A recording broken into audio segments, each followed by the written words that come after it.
Hello friends, कैसे हैं आप लोग। आशा है कि सभी लोग अच्छे होंगे और आप लोग की तैयारी भी अच्छी चल रही है। देखिए, हम लोग जो भी पढ़ रहे हैं, मैंने आप लोगों को जो भी पहले बताया वो क्वेश्चन थोड़े से इजी थे। अब थोड़े थोड़े क्वेश्चंस का लेवल बढ़ेगा तो उसको घबराना नहीं है। आप लोग थोड़ा सा अच्छे से तैयारी करेंगे तो जितने भी क्वेश्चंस आपको मैं दे रहा हूँ वो भी क्वेश्चन सॉल्व कर सकते हैं। तो चलिए, पहला क्वेश्चन आप लोगों का आज का क्या है। कह रहा है क्या कि किसी परीक्षा में कुल 4 विषय हैं, गणित, अंग्रेजी, हिंदी और विज्ञान है। ये 4 सब्जेक्ट आपके पास हैं, जिनके कुल अंक क्रमशः 180, 150, 120, 75 है। एक विद्यार्थी को परीक्षा में क्रमशः, यानी एक विद्यार्थी को मिला है कितना, 69%। एक विद्यार्थी को, यानी कि एक विद्यार्थी है जो पूरे सब्जेक्टों को मिलाकर पा रहा है 69%, दूसरा पा रहा है 71%, तीसरा पा रहा है 74% और चौथा पा रहा है कितना, 71%। तो उस विद्यार्थी को परीक्षा में कुल कितने प्रतिशत अंक प्राप्त हुए। तो उस विद्यार्थी को परीक्षा में कुल कितने अंक प्राप्त हुए, तो पहले देखिए हम लोग क्या करते हैं कि 4 सब्जेक्ट है, 4 सब्जेक्टों को लिखते हैं। ये मैथ है, इसका मैथ के बाद इंग्लिश के बाद हिंदी के बाद है साइंस। तो इसमें देखें तो अंक है 180 अंक, मतलब मैथ में 180 अंक पा रहा है, दूसरे वाला में यानी इंग्लिश में 150 और हिंदी में 120 और साइंस में 75 अंक पाता है। तो इनको हम अनुपात में बना लें, इनका रेशियो बना लेते हैं। तो इनको हम कटाते हैं, तो ये देखिए अगर हम लोग 15 से कटाते हैं तो ये 12 बार में कट जाएगा, और इसको अगर हम लोग 15 से कटाते हैं तो 10 बार में कट जाएगा, और ये हो जाएगा आपका 15 और 120 और 15 75 यानी 5। मतलब ये वाले नंबर कटने के बाद आपका रेशियो जो आ रहा है 12, 10, 8 और 5 का आ रहा है।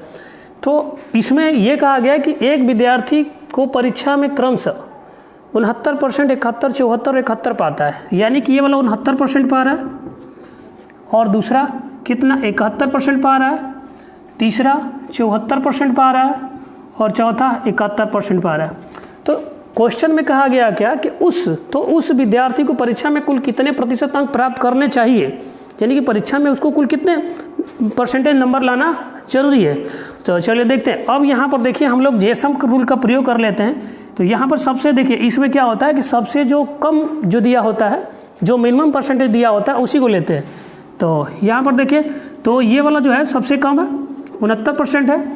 अब जो अगला परसेंटेज दिख रहा है ये 69 से 71 है, यानी कि 2 जो है इसमें एक्स्ट्रा हो रहा है, 2 एक्स्ट्रा हो रहा है। इसमें देखिएगा तो जो 69 से ये कितना हो रहा है, तो 5% एक्स्ट्रा हो रहा है, मतलब 5 एक्स्ट्रा हो रहा है। 69 से 2 एक्स्ट्रा हो रहा है, इसमें 2 एक्स्ट्रा हो रहा है। तो देखिए एक्स्ट्रा जो हो रहा है उसको आप सब में क्या करेंगे, बराबर बांटना आपको एक्स्ट्रा। तो एक्स्ट्रा देखिए 10 दूना के 20 प्लस 8 बचे 40 प्लस यहाँ पर एक्स्ट्रा कितना था 2, तो 2 बचे 10। अब ये एक्स्ट्रा इसमें बांटा जाएगा, पूरे सब्जेक्ट में बांटा जाएगा। तो चलिए अब देखिएगा तो इनका जो दिया गया था अंक वो क्या था, 20 का रेशियो हमने बनाया, तो 12, 10, 8 और 15 सबको जोड़ेंगे कितना हो जाएगा, तो ये हो जाएगा 35। यानी कि देख सकते हैं 12, 8, 20 होगा, 20, 10, 30, 5, 35 हो जाएगा। तो 35 आप डिवाइड कर लीजिए, तो 20, 10, 20, 60 हो जाएगा, 60, 10, 70 बटा में 35, इससे भाग दे दीजिए। 2 एक्स्ट्रा हो रहा है, तो 2 एक्स्ट्रा समय बांटा जाता है। तो इसमें देखिए पहले में ये इसमें ये कहा गया कि तो उस विद्यार्थी को परीक्षा में कुल कितने प्रतिशत अंक प्राप्त करने होंगे, तो यानी 69 में हम क्या कर ले, 2 ऐड कर ले, तो यानी उसको 71% पाना ज़रूरी है। ओके, समझ में आ चुका होगा। चलिए नेक्स्ट क्वेश्चन की तरफ चलते हैं हम लोग। चलिए नेक्स्ट क्वेश्चन हम लोगों का देखिए क्या था भाई। नेक्स्ट क्वेश्चन आप लोगों का सेकेंड होगा, ये वाला क्वेश्चन नंबर 2 है। अब इसमें ऑप्शन भी दिया है 70, 72, 74 और 76। क्वेश्चंस क्या है आपके पास, अरे किसी परीक्षा में कुल 270 प्रश्न हैं, एक विद्यार्थी पहले भाग में 135 प्रश्न हल कर पाता है और उसे 66% अंक प्राप्त होता है, और दूसरे भाग में कितने प्रतिशत अंक प्राप्त करने होंगे ताकि उसे परीक्षा में कुल 70% प्राप्त हो जाए। तो देखिए उसके पास टोटल प्रश्नों की जो संख्या है वो 270 है, यानी 270 है। अब एक मतलब 270 है, और विद्यार्थी पहले भाग में 135 करता है, यानी कि पहले भाग में 135, तो 135 तो कर दिया, तो बचा कितना भाई, तो 135 बचेगा। तो इसका जो रेशियो हो जाएगा यानी 1:1 का हो रहा है, 1:1 का अनुपात हो रहा है। अब कह रहा है क्या कि हल करता है और दूसरे भाग में कितने प्रतिशत, यानी यहाँ पर और उसे 66% अंक प्राप्त होता है, यानी उसको कितना प्रतिशत अंक प्राप्त होता है, 66% अंक प्राप्त होता है और दूसरे भाग में वो कितने प्रतिशत अंक प्राप्त करे कि वो 70%, उसका अंक 70% हो जाए। यानी इससे तुलना हम कर लेते हैं, जीएसएम वाला रूल लगा रहे हैं कि देखिए 70 से कितना कम है, यह तो 4% ही कम है, तो हम 4 को क्या कर देंगे, इसमें जोड़ देंगे, यानी कि उसको 74% अंक प्राप्त होगा दूसरे वाले, ठीक है ना। दूसरे वाले प्रश्न पत्र में उसको कितना अंक प्राप्त होना चाहिए, तो 74%। चलिए नेक्स्ट क्वेश्चन की तरफ चलते हैं। नेक्स्ट क्वेश्चन हमारा है क्या, क्वेश्चन नंबर 3 है, 3 बर्तन है और उनके आयतनों का अनुपात दिया है 7:5:13 का है। यदि दूध और पानी का अनुपात बर्तन में क्रमशः 2:3, 47:53 और 9:11 का है, यदि इनमें एक साथ मिलाया जाता है तो मिश्रण में दूध और पानी का अनुपात ज्ञात करना है आपको। मतलब ये क्वेश्चन देखिए आपको दिया गया है कि इनका जो है कि दूध और पानी का अनुपात ज्ञात करना है। तो सबसे पहले इनका देखिए बर्तनों के आयतनों का अनुपात कितना दिया गया है, तो बर्तन के आयतन का अनुपात दिया गया है क्या, 7:5:13। मैं इसे लिख लेता हूँ 7:5:13, मतलब इनका जो है अनुपात है 7:5:13 का अनुपात है। अब देखिए तो आपसे कहा गया कि बर्तन में क्रमशः, यानी कि पहले बर्तन में 3 बर्तन है, तो पहला बर्तन, दूसरा और तीसरा, तो पहले बर्तन में अगर हम लोग इसको परसेंटेज में बदल कर लगाएं तो सवाल क्वेश्चन बहुत जल्दी से लग सकता है। यह देखिए 2:3 का 2:3 का है, तो 2:3 है, मतलब इसको योग करें तो ये 5 होगा, यानी कि 2/5 इसको हम परसेंटेज में बदल लें तो ये मिल जाएगा 5, 5 दूना के 10, 5 दूना के 10, यानी कि यहाँ पर देखें तो ये 40% है। ओके, अगला देखें उसी तरह से इसको देखते हैं, 47:53 है, 47 और 53 जोड़ लेंगे तो 100 होगा और 100 हो जाएगा टोटल, तो 47% हम इसको बदलेंगे तो यानी कि 47% आएगा, ये 47% हो जाएगा। चल आगे देखते हैं, 9:11 का दिया है, तो जैसे 9 और 11 जोड़ेंगे तो 9/20 होगा, परसेंटेज में बदलेंगे तो इसको 100 से इसमें इंटू कर ले, 20×5=100, यानी कि ये 45% है, 45 हो गया। अब देखिए तो आपसे पूछा गया है क्या कि इन्हें एक साथ मिलाया जाए तो मिश्रण में दूध और पानी का अनुपात क्या होगा। तो मैंने कहा था कि अब जीएसएम रूल से लगा रहे हैं, तो इसमें देखिए मिनिमम कितना है, सबसे इसमें मिनिमम कितना है उसी को लेते हैं, तो 40% जो है मिनिमम है, तो यहाँ पर देख ले रहे हैं कि 40 से कितना एक्स्ट्रा हो रहा है, तो 7 एक्स्ट्रा हो रहा है, उसके बाद 40 से कितना एक्स्ट्रा हो रहा है, तो 5 एक्स्ट्रा हो रहा है।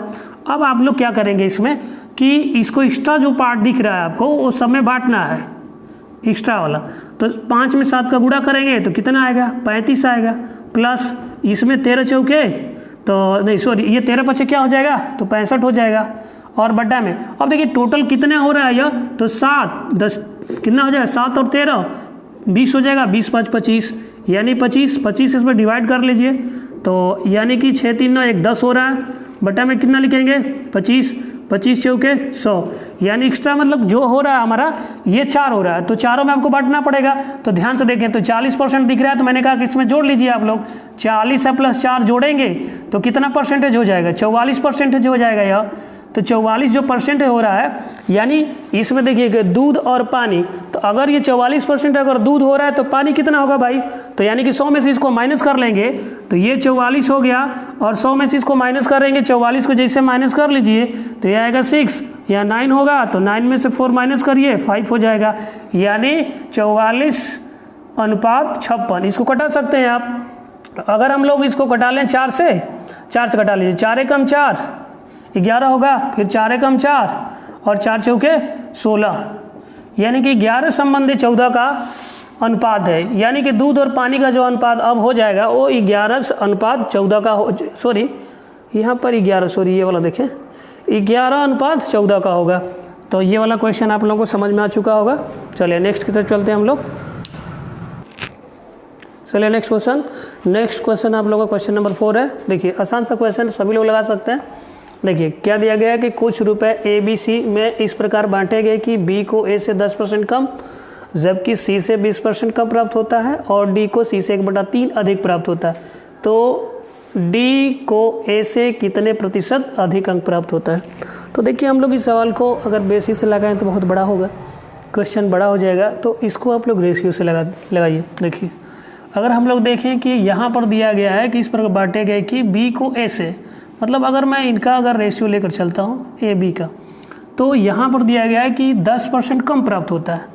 तो अगर परसेंटेज में बदलना चाहते हैं, देखिए 10 बटा अगर मैं 100 लिखता हूँ, 10 से कम 10 यानी 10 दिया 100, तो इस हाल में क्या ही 10% कम है, यानी कि अगर B को A से 10% कम प्राप्त होता है, B को A से, मतलब अगर A को 10 मिलता है तो B को कितना मिलता है, 1 कम मिलता है, मतलब कि 10 इसको मिला तो 1 कम यानी 9 मिलेगा इसको। ओके, समझ में आ चुका होगा आप लोगों को। आगे देखिए, अगला दिया है कि जबकि C से 20% कम प्राप्त करता है, कौन, B वाला, जबकि यहाँ पर इसका भी रेशियो लिख लिया जाए तो इसमें कहा गया कि B को यहाँ पर C से 20% कम प्राप्त होता है। तो 20% को अगर बदलना चाहते हैं तो आप भाग देकर देख लीजिए, 20 से कम 20, 20 बचे 100, यानी कि अगर यहाँ पर C को 5 मिल रहा है तो 1 कम यानी B को 4 मिल रहा है, तो इसको 4 मिलेगा और B वाले को, C वाले को कितना मिलेगा, 5 मिलेगा। आगे देखिए, अगली बार कहा गया कि जबकि D को C से 1/3 अधिक मिलता है, 1/3 अधिक मिलता है, मतलब अगर D को, इसमें C को अगर 3 मिलता है तो D को 1 ज़्यादा मिल रहा है यानी 4 मिल रहा है, तो यहाँ पे रेशियो इसका बना सकते हैं आप। तो यहाँ पर मिलेगा आपको ये 3 और ये वाला 4, ठीक। अब जो देखिए, अगर जो पॉइंट अगर कट रहे हैं तो उसको हम लोग कटा सकते हैं, इसमें कटा सकते हैं ना, ये वाला, ये C होगा, ये वाला, हाँ ठीक, C होगा। अब देखिएगा तो यहाँ पर ये वाला कट रहा है, ये वाला कट रहा है। अब इसको 3 जा 9, ये भी कट जाएगा। आपके पास बच रहा है कितना, तो 10, और ये 5 में 3 का इंटू कर लीजिए तो 15 होगा। अब इसमें आपसे पूछा गया है क्या कि D को A से कितने प्रतिशत अंक प्राप्त होता है। तो देखिए यहाँ पर भी आप पॉइंट देख सकते हैं, ये सब कट जा रहा है, कटने के बाद A और D ही बच रहा है हमारे पास। तो अधिक कितना मिल रहा है भाई, तो अधिक मिल रहा है या कम मिल रहा है, उसको कितना 5 होगा। और बटा में A वाला पॉइंट देखिए कितना 10 और इंटू 100 इसको बदल लें हम लोग परसेंटेज में, तो 10 10 में 100 यानी कि 5 का गुणा कर दीजिए तो 50%, तो 50% ऑप्शन नंबर आपका D सही है। सबको समझ में आ गया ये वाला। देखिए क्वेश्चन नंबर 5 है, जो भी क्वेश्चन आप लोग देखें यहाँ पर पहले यह दिया गया, देखिए अलजेब्रा का सवाल है। इस सवाल को अगर बेसिक से अगर हम लोग बनाएंगे तो बहुत ज़्यादा टाइम भी लगेगा, तो थोड़ा सा इसको ट्रिक के माध्यम से हल करते हैं। देखिए तो जैसे आप यहाँ पर ध्यान देना कि अगर A minus B, B minus C, C minus और सबका क्यूब दिख रहा है, तो आपको जितने लोग हैं काउंट कर लीजिए। या तो ये दिख रहा है ना, तो इस पावर को नीचे लिख लीजिए, तो 1 2 3 बार है तो इसको 3 लिख लीजिए, या तो 3 दिख रहा है तो इसको 3 लिख लीजिए। A माइनस B और B minus C, A minus B और B माइनस C और C माइनस A, और बटे में देखिए वही पॉइंट ये वाला दिया गया है, तो 3 और A माइनस B और B minus C, C minus A, C minus A, ये वाले पॉइंट देखिए कट रहे हैं, सब कट जाएंगे, 3 से 3 भी कट जाएगा यानी 1 आ जाएगा, तो यानी 1 आपका क्या हो जाएगा, आंसर हो जाएगा। अगर बेसिक से लगाना चाहते हैं तो आप लगा सकते हैं। देखिए मैं थोड़ा सा हिंट दे देता हूँ, आप लगा सकते हैं इसको।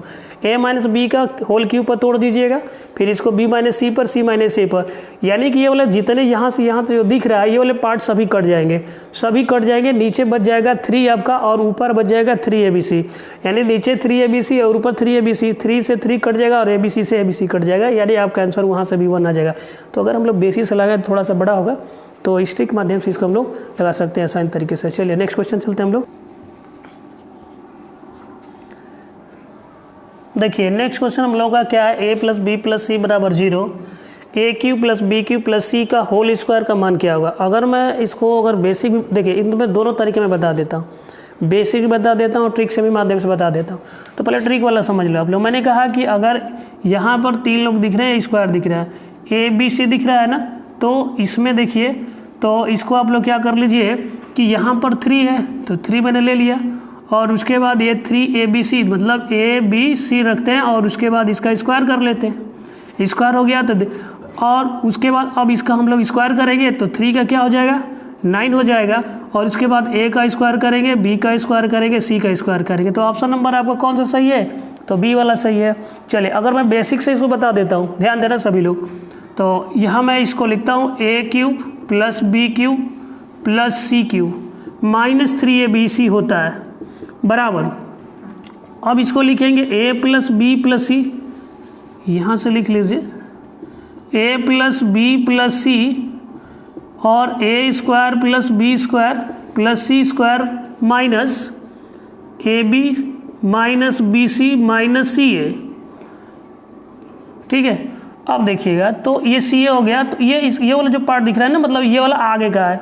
अब यहाँ पर a प्लस बी प्लस सी की वैल्यू क्या हो रही है भाई, a प्लस बी प्लस सी की वैल्यू क्या हो रही है, तो a प्लस बी प्लस सी की वैल्यू जो है 0 है, तो यहाँ 0 रखेंगे तो इसमें अगर मैं इसका इंटू करता हूँ तो सब 0 हो जाएगा। 0 होने के बाद देखिए ये वाला पार्ट बच रहा है आपके पास, यही बच रहा है, तो 3abc बच रहा है, यानी कि माइनस साथ इधर आएगा तो क्या होगा, प्लस होगा। और यहाँ पर देख लीजिए क्या लगा हुआ है, इसका होल स्क्वायर लगा, तो होल स्क्वायर कर लीजिए, तो ये आएगा 9a स्क्वायर बी स्क्वायर सी स्क्वायर। ठीक है, ओके, आपको समझ में आ चुका होगा। तो बेसिक से भी इसको लगा सकते थे और इसको ट्रिक के माध्यम से भी लगा सकते थे। चलिए नेक्स्ट की तरफ चलते। चलो बच्चे देखो, अगले क्वेश्चन की तरफ आप लोग देखें तो इसमें दिया है x square plus 7x plus 10 के गुणनखंड ज्ञात करो। देखो दिखने में आसान भी है, सभी लोग लगा भी सकते हैं और लगा भी दिए आप लोगों ने, कुछ लोगों का आंसर आ भी गया है। तो इसमें देखिएगा कि अगर हम लोग ट्रिक के माध्यम से इसको लगा सकते हैं, बेसिक के भी माध्यम से लगा सकते हैं। तो पहले देखो मैं ट्रिक इसका बता रहा हूँ, उसके बाद बेसिक में बता देता हूँ इसका। तो सबसे पहले देखिए ट्रिक क्या है इसका, कि इसके कोफिशिएंट देखते हैं, जितने भी x जो राशि है उसका कोफिशिएंट क्या है। यहाँ पर 1 दिख रहा है और यहाँ पे 7 दिख रहा है और देखिए यहाँ पर 10 है, तो सबको आप देखिए प्लस में तो जोड़ लीजिए, 7 और 1 8 होगा, 10 कितना हो जाएगा 18, मतलब इनका योग 18 आ रहा है। तो हम ऑप्शन से चेक करेंगे, देखिएगा यहाँ पर देखिए इंटू है, मतलब गुणा का चिन्ह है, इसका कोफिशिएंट 1 है, तो अगर 1 में से 5 माइनस करेंगे -4 आएगा, -4, यहाँ पे इंटू कर लीजिए, यहाँ पे 1 है, इसमें माइनस करेंगे 1, तो यानी कि गुणा करेंगे तो हमें मिलेगा +4 मिलेगा। तो ये वाला ऑप्शन गलत हो गया, आना चाहिए कितना 18 आना चाहिए ना। चलो आगे देखते हैं, तो फिर ये 1 है, तो 1 और 5 मिलकर कितना हो जाएगा 6 होगा, 6 इंटू यहाँ भी 1 है 3 है, तो गुणा कर लेंगे कितना आ गया 18। जैसे ये 18 है तो ऑप्शन नंबर आपको कौन सा सही है, तो बी वाला ऑप्शन सही है, 18 आ भी गया है। देखो अगर आगे भी चेक करना चाहते हैं तो कर सकते हैं, यहाँ देखिए 1 है तो 1 में से -4 करिए, 1 करिए तो -4 आएगा, -4 और यहाँ 1 है और +1 मतलब 3, 1 + 3 होगा तो माइनस कितना आ जाएगा 12, नहीं आया तो ये भी ऑप्शन गलत हुआ। यहाँ 1 है तो 1 - 2 यानी -1 और 1 + 5 यानी 6 होगा, यानी -6 आया, ये वाला भी ऑप्शन गलत हो गया। तो देखो अगर हम लोगों ने इसको चाहा तो ऐसे ही मतलब ट्रिक के माध्यम से इसको फास्ट लगा सकते हैं। अगर बेसिक लगाना चाहते हैं तो देखो कैसे लगाते हैं इसको, देखिए इसका और इसका आपस में गुणा करते हैं, यानी कि x स्क्वायर गुणांक में और इसमें गुणा होगा तो 1 में 10 का गुणा होगा 10 होगा। अब इसका ऐसा फैक्टर बनाइए कि इनका जोड़ कितना है 7 आना चाहिए। तो देखिए 2 × 5 मैं करूँगा तो 10 आएगा और इसी 2 और 5 को जोड़ूंगा तो 7 आ जाएगा, यही आपका आंसर हो गया। देखिए जिसमें ऑप्शन ये दोनों प्लस प्लस मिल रहे हैं, दोनों प्लस प्लस यानी ये भी मिल रहा है ये भी मिल रहा है, तो यही आपके आंसर हो जाएंगे। चलिए लगाते हैं इसको, x स्क्वायर प्लस मैं पहले ले रहा हूँ 5x, उसके बाद 2x + 10, यहाँ पर x कॉमन लेंगे तो x + 5 और +2 कॉमन लेंगे तो x + 5, इसको एक साथ रखिए x + 2 और x + 5। ठीक है, देखिए x + 2 x + 5, x + 2 x + 5, यानी कि ऑप्शन नंबर बी सही है। आई होप सबको समझ में आ चुका है ये भी क्वेश्चन।